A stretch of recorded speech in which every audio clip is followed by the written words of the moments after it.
Hello नमस्कार दोस्तों, स्वागत है आपका अपना यूट्यूब चैनल सुभाष लिम्बा पर। तो दोस्तों आज शुरू करते हैं अगला टॉपिक, जो विकलांगता को समझना इसी के अंतर्गत है, जिसमें विकलांगता के कारण जानेंगे, कैसे एंड प्रिवेंट ऑफ डिसेबिलिटी। विकलांगता के कारण कितने प्रकार के होते हैं, जैसे एक सामान्य कारण, आनुवंशिकी कारण, वंशानुगत कारण, किस किस प्रकार से कारण और किस प्रकार से विकलांगता हो जाती है, आज इसके बारे में। और एक पहला हेयरिंग इम्प्रूवमेंट यानी स्वर्णवादिता के बारे में, स्वर्णवादिता के लक्षण और इसके बारे में आज चर्चा करेंगे। तो शुरू करते हैं आज का चैप्टर। और अगर आप चैनल पर नए हो तो चैनल को सब्सक्राइब जरूर कर लें तो दोस्तों, और वीडियो को लाइक ज़रूर करें। तो पहला है विकलांगता के कारण। विकलांगता के कारण में सामान्य कारण है पहला। तो सामान्य कारणों में विकलांगता के सामान्य कारणों के अंतर्गत आता है आनुवंशिकी कारण, समीप परिवार में शादी होने व देर से बच्चा होने पर, और कुपोषित माता पिता या बच्चे से बिना सफाई से। यानी कि सामान्य कारणों में एक तो आनुवंशिकी कारण है जो जन्मजात होते हैं, माता पिता में भी है और आने वाली पिछली पीढ़ियों में भी थे। आनुवंशिकी कारण के अंतर्गत ये आता है कि आनुवंशिकी कारण में जैसे अगर कोई दिव्यांगता है जो वर्तमान बच्चे में है और उसके पिता में नहीं है या फिर माता में नहीं है, और वो दिव्यांगता उसके दादा या दादी या नाना या नानी में है, तो भी वो तीसरी पीढ़ी में दिव्यांगता आ सकती है, एक पीढ़ी को छोड़कर। इस प्रकार से आनुवंशिक कारण है इसके अंदर। फिर अगला कारण है समीप परिवार में शादी होने से। यानी कि अगर कोई ब्लड रिलेशन में शादी होती है तो उसी से बच्चे में विकलांगता पैदा होने का खतरा है। और बच्चा देर से पैदा होने के बाद, क्योंकि अगर कोई व्यक्ति या महिला या पुरुष 45 के बाद अगर बच्चा कंसीव करते हैं तो उसके बाद वो उस बच्चे में विकलांगता होने की संभावना ज़्यादा रहती है, कुपोषित माता पिता एवं बच्चे से और बिना सफाई से। जन्म से पहले किन किन चीज़ों का ध्यान रखना चाहिए, जैसे कि एक्सरे किरणों, रेडियोथेरेपी के ज़्यादा प्रयोग से बच्चा विकलांग हो सकता है।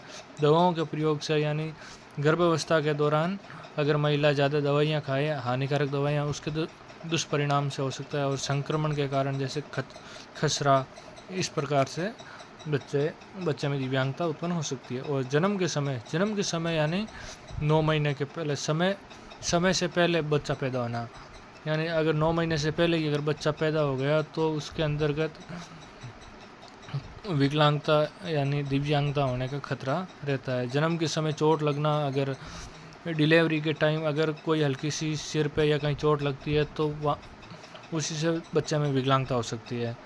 बच्चे का ना रोना, जन्म के समय बच्चे का रोना ज़रूरी है। अगर बच्चा नहीं रोता है तो उसके अंतर्गत जैसे मूक बधिरता जैसी दिव्यांगताएं उत्पन्न हो सकती है। अप्रशिक्षित दाई द्वारा प्रसव कराने से, यानी कि जो पुराने समय में होता था, घरों में ही डिलीवरी होती थी, वो उसी प्रकार से ज़्यादातर बच्चे उस टाइम दिव्यांग होते थे, क्योंकि वो दाइयों घरों में ही डिलीवरी होती थी उसी वजह से। और ऑक्सीजन की कमी से, जन्म के बाद विटामिन ए की कमी या फिर वंशानुगति से। कुपोषण के कारण भी दिव्यांगता हो सकती है, बच्चे को अच्छा पोषण नहीं मिलना। और एक माह में बालक का गतिशील नहीं होना, अगर बच्चा 1 महीने में भी कोई गतिशीलता नहीं करता है तो भी बच्चा विकलांग हो सकता है। दुर्घटना हो जाने से, यानी जन्म के बाद अगर कोई वयस्क हो गया है या फिर बड़े होने के बाद दुर्घटना में जैसे कोई हाथ पैर आँख चले जाना, उसी प्रकार से। और इसकी पहचान करने के लिए, जैसे कोई बच्चा है तो पलकों को अगर जल्दी झपका रहा है तो फिर वो दिव्यांगता हो सकती है, उसकी डॉक्टर से जांच करवानी चाहिए। पुस्तकों को नज़दीक से पढ़ना, अगर किताबों को वो अगर नज़दीक से पढ़ता है तो भी दिव्यांगता हो सकती है, यानी दृष्टि दोष। और आंखों में पानी आना, अगर बार बार आंखों में पानी आ रहा है तो वो VI का विजुअल का संकेत है कि भाई बच्चा दृष्टिबाधित भी हो सकता है। और इसके रोकथाम के लिए धुएं व आग के ताप से बच्चे को, छोटे तक बच्चे को धुएं व आग से बचाना, धूल कचरा आदि को आंखों से बचाना। दिन में 2 बार ठंडे पानी से आंखों को धोएं, साफ सफाई का विशेष ध्यान रखें। पौष्टिक व विटामिन ए युक्त भोजन खाना, विषैली दवाओं किरणों का प्रयोग न करना। सूर्य के तीव्र प्रकाश की ओर नज़रें मिलाकर कभी ना देखें, यानी कि बच्चे को जैसे कोई सूर्य के सामने सीधे आंखों से नहीं देखना चाहिए, नंगी आंखों से। और जिस प्रकार आसपास में कंजक्टिविटाइज रोग फैला हो उस समय विशेष सावधानी रखें। अन्य संक्रमण रोगों जैसे चेचक, खसरा आदि आंखों में 1 या 2 बार एंटीबायोटिक आई ड्रॉप डालें। और अगला टॉपिक स्टार्ट होता है हमारा HI hearing improvement, definition and types, उसकी परिभाषा और उसके प्रकार। तो प्रकार के परिभाषा देख लेते हैं। स्वर्ण क्षतिग्रस्तता। स्वर्ण क्षतिग्रस्तता विभिन्न संगठनों द्वारा समय समय पर अलग अलग तरीकों से प्रभावित किया गया है, जिससे कुछ निम्न प्रकार हैं। और इसके प्रकार मतलब स्वर्ण क्षतिग्रस्तता को कहाँ कब परिभाषित किया गया था। तो पहला, राष्ट्रीय प्रतिदर्शी सर्वेक्षण संगठन द्वारा 1991 के अनुसार स्वर्णबाधिता उसे कहा जाता है जो सामान्य रूप से सामान्य ध्वनि को सुनने में सक्षम हो। यानी 1991 में स्वर्णबाधिता को इतना ही माना गया कि वो सामान्य रूप से ध्वनि को नहीं सुन सकता। और फिर 1992 में RCI किया गया था। RCI 70 डेसिबल, जब बधिरता 70 डेसिबल हो तो उसे व्यावसायिक तथा 55 डेसिबल हो तो उसे शिक्षा के लिए प्रयोग में लेना चाहिए। यानी कि अगर 70 डेसिबल अगर किसी की बधिरता हो, और दोस्तों एक सवाल यहाँ पे बनता है कि स्वर्णबाधिता नापने की इकाई क्या है। तो स्वर्णबाधिता नापने की इकाई है डेसिबल। स्वर्णबाधिता को डेसिबल में मापा जाता है। तो जैसे 70 डेसिबल के आसपास हो तो उसे व्यावसायिक प्रशिक्षण दिया जाना चाहिए, यानी उसे कोई व्यावसायिक कार्य का प्रशिक्षण दे। और अगर 55 डेसिबल तक हो तो उसे शिक्षा का प्रयोग में लाना चाहिए, उसे शिक्षा दी जा सकती है। और ये RCI के अनुसार है। और योजना आयोग एवं विकलांग जन अधिनियम 1995। योजना आयोग वर्तमान में नीति आयोग है। नीति आयोग के अनुसार जन अधिनियम 1995 1995 में PWD एक्ट भी आया था। और याद रखना PWD और RPWD एक्ट दोनों अलग अलग है। PWD एक्ट 1995 और RPWD जहाँ पर राइट वहाँ पे अधिकारों की बात होती है, और PWD एक्ट जो पर्सन विद डिसेबिलिटी उसमें सिर्फ वहाँ पर दिव्यांगता की बात होती है, और RPWD में दिव्यांगता के अधिकारों की बात की जाती है। और उसके अनुसार स्वर्ण बाधित व्यक्ति कहा जाता है जो 60 डेसिबल या इससे अधिक डेसिबल सुनने की क्षमता रखता हो। यानी योजना आयोग या नीति आयोग मानता है कि जो 60 डेसिबल से अधिक का सुन पाता है वो दिव्यांगता स्वर्ण बाधिता के अंतर्गत आता है। और समाज कल्याण के अनुसार जब किसी व्यक्ति का एक कान 60 डेसिबल स्वर्ण क्षतिग्रस्त हो तो वह दूसरा कान अच्छा हो तो वह उच्च शिक्षा के लिए उपयोगी हो सकता है। और उपयुक्त परिभाषाओं से यह स्पष्ट होता है कि जब व्यक्ति सुनने में स्वर्ण दोष, अदृश्य छुपी हुई क्षमता या देखने से दिखाई नहीं देती है तो कोई व्यक्ति हाथ या पैर से असक्षम है। यह बैसाखी व्हील चेयर, ट्राइसाइकिल इत्यादि का प्रयोग करता है जिससे शारीरिक क्षमता का पता चलता है। यानी स्वर्ण क्षतिग्रस्तता का वर्गीकरण, देखो वर्गीकरण किस प्रकार से किया गया है और किस डेसिबल तक ध्वनि के अंतर्गत किस किस संस्था द्वारा किस किस प्रकार से वर्गीकरण किया गया है, इस बारे में जानते हैं। तो पहला है, देखिए, किसी भी समस्या का अध्ययन, निदान एवं समाधान के लिए उसका वर्गीकरण करना आवश्यक होता है। बधिरता का वर्गीकरण प्राय 2 प्रकार से किया जाता है, एक गंभीरता के अनुसार, एक प्रकार के अनुसार। तो गंभीरता के अनुसार है क्लार्क ने वर्गीकरण दिया था, जो पहला गंभीरता के अनुसार दिया था। तो क्लार्क ने सामान्य 10 से 25, अति अल्प 26 से 40, अल्प 41 से 55 और अल्पतम 55 से 70। और यहाँ पे दोस्तों ये सवाल बनता है कि गंभीर ध्वनि यानी कि स्वर्ण बाधिता के अंतर्गत ये आता है, अल्पतम 70 डेसिबल से ऊपर आता है वो स्वर्ण बाधित व्यक्ति माना जाता है। ये बात याद रखनी है आपको, 70 डेसिबल। और WHO क्या मानता है? WHO सामान्य 0 से 25 और यहाँ 10 से 25 सामान्य मानी है। और अति अल्प 26 से 40 या 41 डेसिबल। अल्पतम अल्प का है 41 से 55 और अल्पतम 55 से 70। गंभीर का 71 से 90 डेसिबल। अति गंभीर है वो 91 से ऊपर का, अति गंभीर के अंदर आ गया, उसको किसी काम नहीं लिया जा सकता, जैसे व्यावसायिकता के लिए भी काम में नहीं लिया जा सकता।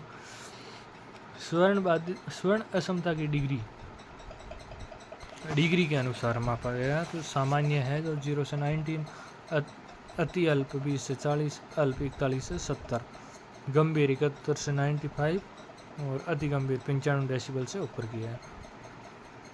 प्रकार के अनुसार जैसे स्वर्ण असमता का वर्गीकरण जब प्रकार के अनुसार किया जाता है तो इसे मुख्यतः 3 प्रकार किया जाता है, जिसका विस्तृत वर्णन इस प्रकार है। चालन स्वर्ण शक्ति, जब बोन कंडक्शन का साल्ट सामान्य और एयर कंडीशन का एसॉल्ट असामान्य हो और दोनों के बीच का दूरी 10 डेसिबल से अधिक हो तो वह हमें चालित स्वर्ण क्षति कहलाती है। इसमें सेवार्थी बाह्यकरण या मध्यकरण अथवा दोनों में समस्या होती है। यानी चलित स्वर्ण शक्ति में व्यक्ति के बाह्यकरण व मध्यकरण या दोनों में समस्या हो सकती है, यानी अंतःकरण में समस्या नहीं होती है चालित स्वर्ण शक्ति में, यह बात ध्यान रखनी है। और 2 नंबर संवेदीय स्वर्ण शक्ति, यह एयर कंडक्शन और बोन कंडक्शन दोनों असामान्य के बीच दूरी 10 डेसिबल से कम हो तो इस स्थिति में संवेदीय स्वर्ण शक्ति यानी अंतःकरण में समस्या होती है। संवेदीय स्वर्ण शक्ति में अंतःकरण में कमी होती है और चालित स्वर्ण शक्ति में अंतःकरण में नहीं होती, बाह्यकरण में मध्यकरण में होती है। मिश्रित स्वर्ण शक्ति, जब एयर कंडक्शन और बोन कंडक्शन दोनों सामान्य के बीच दूरी 10 डेसिबल से अधिक हो तो इसे हम मिश्रित स्वर्ण शक्ति कहते हैं। इसमें सेवार्थी के बाह्य मध्यकरण व अंतःकरण तीनों में समस्या होती है। यानी कि 3 प्रकार की स्वर्ण शक्ति है, मिश्रित, संवेदी और चलित। तो तीनों, चलित में तो 2 में होती है, संवेदी में संवेदना मतलब अंतःकरण में होती है और मिश्रित में तीनों में ही होती है।